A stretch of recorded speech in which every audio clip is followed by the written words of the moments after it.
बड़ी खबर बस्ती जिले से। बस्ती सदर तहसील का नायब तहसीलदार होना बड़े गर्व की बात है, लेकिन गर्व का घमंड में बदल जाने का नायाब वाकया देखना हो तो नायब तहसीलदार घनश्याम शुक्ला के प्रशासनिक चरित्र देखिए। जब सवाल पूछने पर भारतीय बस्ती के पत्रकार विवेक त्रिपाठी पर प्रशासनिक गन चला दिया। पत्रकार के सवालों से साहब इतना गर्मा गए कि चाय की तरह उबलकर गाड़ी से बाहर होकर पत्रकार पर ही गिर पड़े यानी टूट पड़े। पत्रकार को धमकी देते हुए मोबाइल छीन लिया और तमतमाते हुए कहा, कोतवाली चल अब वही मोबाइल मिलेगा।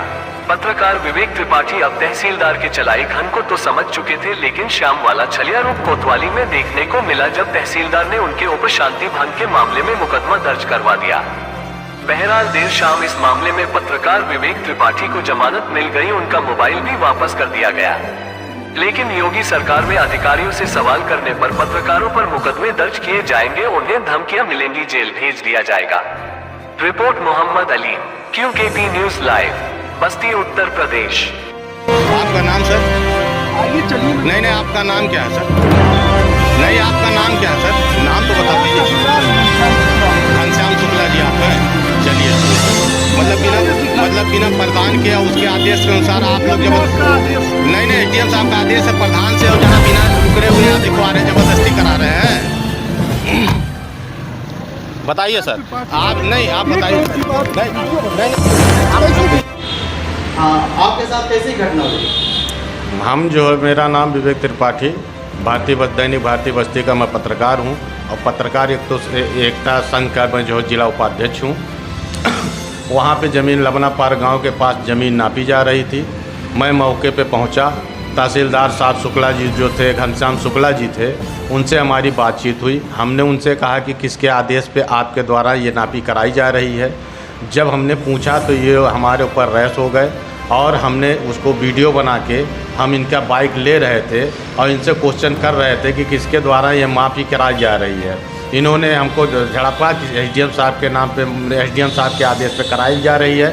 मैंने जब इनसे पूछा कि ज़रा जो है, अगर जो आपके पास किसी का आदेश हो या पत्रावली हो उसको हमको दिखाया जाए, तो इन्होंने हमसे जो है कोई जवाब नहीं दिया।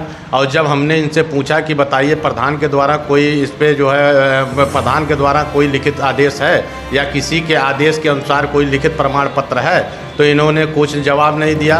बाहर निकलते हुए ज़बरदस्ती मुझसे मोबाइल छीनी गई, गाली गलौज देते हुए, धमकी देते हुए मेरी मोबाइल छीन के ले लिया गया, और उसको कहा गया कि मैं कोतवाली लेके जा रहा हूँ, इनके खिलाफ़ FIR कराया जाए। तो हम जो है, हमको इन्होंने सिपाही और दरोगा को बुलवा के कोतवाली में हमको बुलाया गया है। मोबाइल आपकी कोतवाली में दिया जाएगा। जब मैं कोतवाली पहुंचा तो हमको बैठाया गया, और बैठाने के बाद मेरे खिलाफ़ जो है इन्होंने मुकदमा दर्ज करवा दिया गया। आपके साथ हाथापाई भी इन्होंने किया? हाँ, इन्होंने हमारी मोबाइल छीनते हुए, हमसे हमारी मोबाइल छीनते हुए, हाथापाई करते हुए मेरी मोबाइल छीन लिया गया, और मुझसे ये कहा गया कि जो है, अगर जो अपशब्द शब्दों का प्रयोग करते हुए मुझको जो है ज़बरदस्ती इन्होंने बैठा के गाड़ी में दरोगा के माध्यम से हमको भेजा, 100 नंबर में गाड़ी पे बुलवा के हमको बैठा के उसके बाद कोतवाली भेजा गया, और मेरे खिलाफ़ मुकदमा दर्ज कराया गया। कौन सी धारा लगाया गया? इन्होंने हमारे खिलाफ़ 151 शांति भंग करने के लिए उस पर मुकदमा दर्ज कराया गया। तो आपको जमानत करना पड़ा? हमने जो है उसको जमानत करवाया, और जमानत करवाने के बाद मैं जो है वहाँ से आया। आप ऐसे अधिकारियों के बारे में क्या कहना चाहेंगे? हम यही कहना चाहेंगे कि सत्यता हम लोग पत्रकार या आम जनता जो भी है, अधिकारियों से कोई भी सवाल किया जा सकता है, उसकी सही जानकारी के लिए उनसे पूछा जा सकता है। इसका मतलब ये थोड़ा ना है कि अगर जो कोई सवाल कर रहा है तो उसको ज़बरदस्ती उसको जो हाथापाई करते हुए, गाली गलौज देते हुए उसके खिलाफ़ मुकदमा दर्ज कराया जाए।